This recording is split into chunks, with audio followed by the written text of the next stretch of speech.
महाराष्ट्रासह केरळ, कर्नाटक, गोव्यात हवामान विभागाचा रेड अलर्ट. महाराष्ट्रातील काही भागात अतिवृष्टी सदृश ते अतिमुसळधार पाऊस पडण्याचा अंदाज. मध्य महाराष्ट्र आणि कोकणात विजांच्या कडकडाटासह पावसाचा इशारा. मुसळधार पावसानं लातूर आणि अहिल्यानगरमध्ये जनजीवन विस्कळीत. तेलीगल्ली भागाला पावसाच्या पाण्याचा वेढा तर नगरमध्ये ढगफुटी सदृश पावसामुळे सीना नदीवरील पूल पाण्याखाली.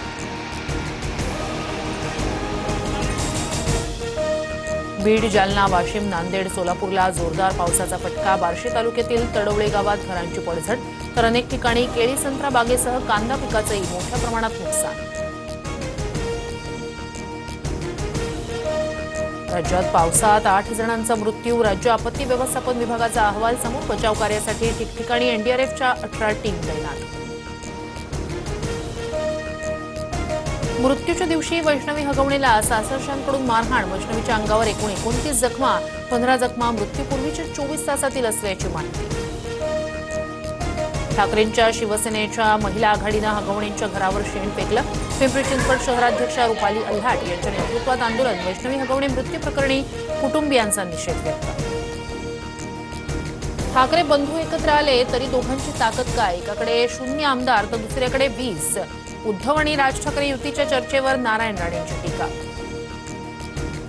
मंत्री शिरसाटांचा मुलगा सिद्धांत शिरसाट यांच्यावरील आरोप मागे. हा आमचा घरगुती प्रश्न, प्रकरण पुढे वाढवायचं नाही. विवाहिता महिलेची प्रतिक्रिया. फसवणूक आणि शारीरिक छळाचा केला होता आरोप. रवींद्र चव्हाण उद्याचे प्रदेशाध्यक्ष. केंद्राकडून लवकरच भाजप प्रदेशाध्यक्षपदी रवींद्र चव्हाण यांच्या नावाची घोषणा होईल. बावनकुळेंचं वक्तव्य.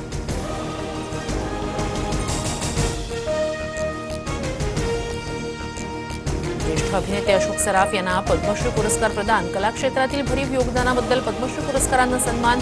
मराठीसह हिंदी सिनेमात मोठं योगदान. बीडच्या गढी पुलावर भीषण अपघात. भरधाव ट्रकच्या धडकेत 6 जणांचा मृत्यू. गाडी डिव्हायडरला धडकल्यानंतर एका अपघातातून सर्वजण वाचले, मात्र मागून आलेल्या ट्रकनं चिरडलं. राज्यात 66 नव्या कोरोना रुग्णांची नोंद. एकूण आकडा 325 वर. सर्वाधिक 31 रुग्ण मुंबईत. कोरोनामुळे देशात 11 तर राज्यात 5 मृत्यू.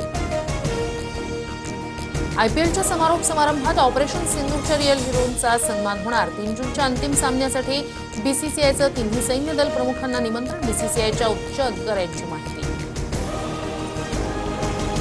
सीबीडीटीकडून आयकर रिटर्न भरण्यास मुदतवाढ. आता 15 सप्टेंबरपर्यंत आयकर रिटर्न दाखल करता येणार.